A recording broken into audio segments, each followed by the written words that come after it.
అండి అందరికీ welcome to my channel.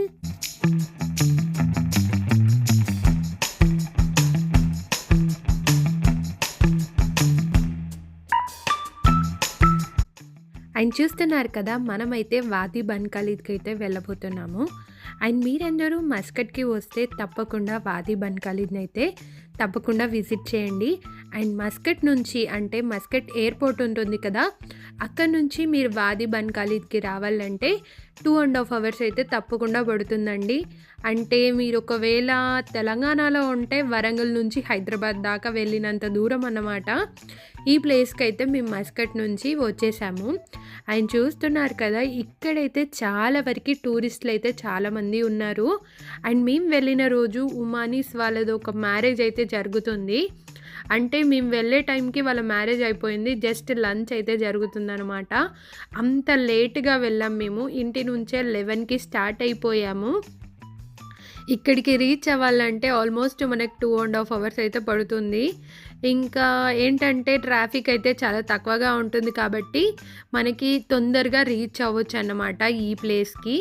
And నేను కరెక్ట్గా చెప్పాలంటే మనకి 250 kilometers ఉంటుందన్నమాట మస్కట్ నుంచి ఈ వాది బన్కాలీకి. అండ్ చూస్తున్నారు కదా, మేమైతే ఈ ప్లేస్లో మొత్తం ఇలా కొండలన్నీ ఎక్కుకుంటూ దూరంగా వెళ్ళిపోయాము. నాకైతే మొత్తం ఒక ట్రెక్కింగ్ చేసినట్టుగా అనిపించింది.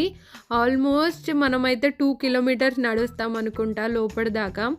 చూస్తున్నారు కదా, మేమే వెళ్తున్నామేమో ఇంత లోపలికి, అసలు ఇక్కడ జనాలే ఉండరేమో అని అనుకున్నాము.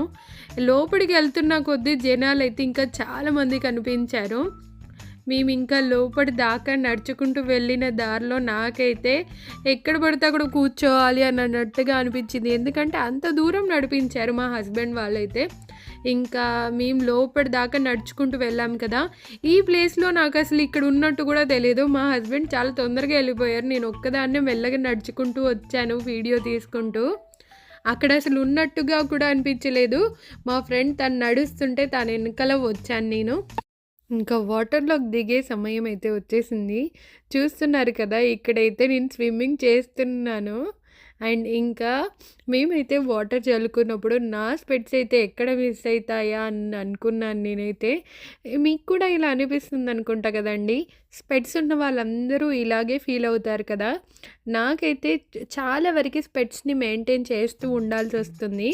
అండ్ ఇంకా వాటర్లో అయితే మేము ఆల్మోస్ట్ 2.5 hours అయితే ఉన్నామన్నమాట. చాలా బాగా ఎంజాయ్ చేసాము. అండ్ ఇక్కడైతే వాటర్ లెవెల్ ఇంక్రీజ్ అవుతుందని చెప్పేసి చాలా తొందరగా బయటికి రమ్మన్నారు, లేకపోతే మేము ఇంకా చాలా వరకు ఎంజాయ్ చేసేవాళ్ళం. అండ్ వాటర్ లెవెల్ అయితే 5:30కి అలా పెరుగుతుంది, 6కి అలా పెరుగుతుంది అని చెప్పేసి మనల్ని అయితే 5:30కే బయటికి రమ్మంటారు. అక్కడ మెయింటైన్ చేసే వాళ్ళు కూడా ఉంటారన్నమాట. వాళ్ళు మనల్ని చూసుకుంటూ ఉంటారు. ఒకవేళ మనకు అక్కడ ఏమన్నా అయితే మనకి ఇలా ఉండాలని గైడెన్స్ ఇవ్వడానికి చాలా వరకు ఉంటారన్నమాట అక్కడ. మేమైతే ఇంకా అక్కడైతే వాటర్లో ఎంజాయ్ చేసేసాక అక్కడే ఫుడ్ తినేసి ఇంకా రిటర్న్ అయితే వెళ్తున్నాము. చూస్తున్నారు కదా, మళ్ళీ ఇదే ట్రెక్కింగ్ చేసుకుంటూ వెళ్ళామన్నమాట.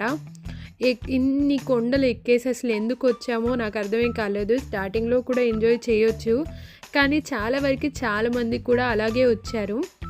అండ్ రిటర్న్ వెళ్తుంటే ఈ ప్లేస్లో అయితే ఇక్కడే కూర్చొని చూడాలనిపించింది. చుట్టూ కొండలు, మధ్యలో వాటర్ అలాగే ఉండాలనిపించింది. ఇంకా రిటర్న్ అయితే వెళ్ళిపోతున్నాము. అండ్ మీకు కనుక ఈ వీడియో నచ్చినట్టయితే నా ఛానల్కి లైక్ చేయండి, షేర్ చేయండి, సబ్స్క్రైబ్ చేయండి. And thank you for watching.